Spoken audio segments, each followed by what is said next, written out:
आज अगर कुछ लोग अपनी जिहालत और अपनी नादानी की वजह से ये समझते हैं कि उलमा दुनिया में कुछ नहीं कर सकते, तो वो अपनी समाजी एतबार से लंगड़े और लूले हैं। अपनी सोच के एतबार से वो बिल्कुल कुछ नहीं जानते, वो जाहिल हैं।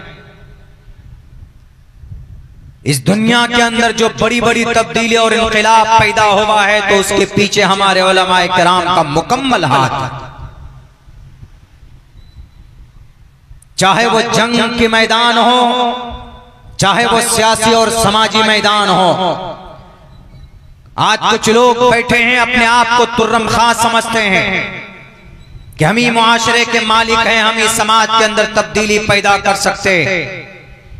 याद करो उस वक्त को जब इस अखंड भारत का जालिम, इस अखंड भारत का एक बड़ा बादशाह जिसने शरीयत को बदलने का बेड़ा उठाया था, दीन इलाही के नाम पर एक शरीयत बनाई थी, और उस तने तनहा पूरे बादशाह के साम्राज्य के सामने में अगर किसी ने उसकी इस गलत अकीदे की तस्हीह और इसकी सुधार और उसकी आंखों में आंखें डालकर ये कहा कि बादशाह साहब एतबारे नदारत तुम्हारा कोई एतबार नहीं है, अगर उस बादशाह की इस्लाह किसी ने की थी और वो जो शरीयत को बदलना चाहता था, समाज को किसी और तरफ जहन्नम के तरफ ले जाना चाहता था, आजकल के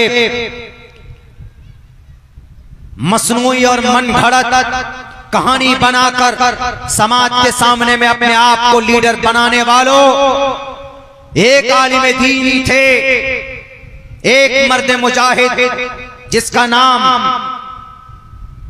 अहमद सरहंदी रहमतुल्लाहि अलैह, और उन्होंने पूरे दीन इलाही को जमीन से उखाड़ कर फेंक दिया और फिर दीन शरीयत का वो झंडा गाड़ा कामयाबी का। आज तक किसी बादशाह की जुर्रत नहीं हुई कि उस आलिम दीन के मकतूबात के जवाबात दे सके।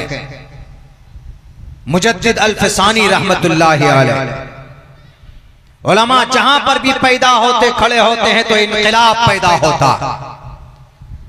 उलमा के बगैर तुम्हारी जुबान अधूरी है, उलमा के बगैर तुम्हारी जमात अधूरी है, उलमा के बगैर तुम्हारा काम अधूरा है, उलमा के बगैर तुम्हारी जिंदगी अधूरी। इसीलिए अगर कोई आलिम पैदा होता है किसी घर में तो गर्व से सीना तान कर कहो कि मेरा बेटा आलिम बन रहा है, मेरा बेटा हाफिज बन रहा है, मेरा बेटा किसी मदरसे में जेर तालीम।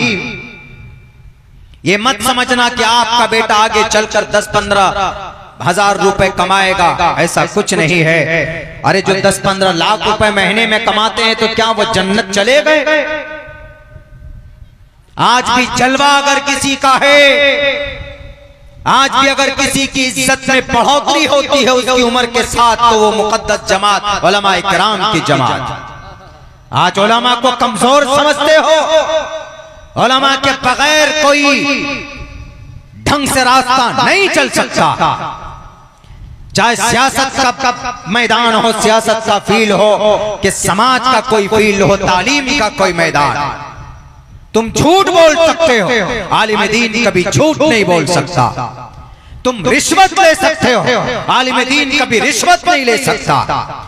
तुम लोगों को अपने जाल में फंसाकर बेवकूफ बना सकते हो, एक आलिम दीन कभी भी कौम के लोगों को परेशान नहीं कर सकता।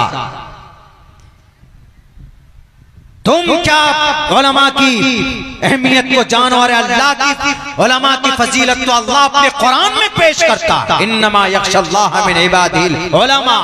अल्लाह के नबी की हदीस है, अल उलमा वरसतुल अंबिया। तुम डरमुंडो दाढ़ी छील छील कर तुम कुर्सी पर बैठकर कौम को बर्बाद करते हो, तुम्हारी कोई बात नहीं मानी जाए। उलमा मुकद्दस जमात, उलमा की जमात मुकद्दस थी, आज भी है, और सुबह क़यामत तक उलमा किराम की मुकद्दस इनकी फजीलत बरकरार रहेगी। इसीलिए मिजाज बनाइए अपने बच्चे को आलिम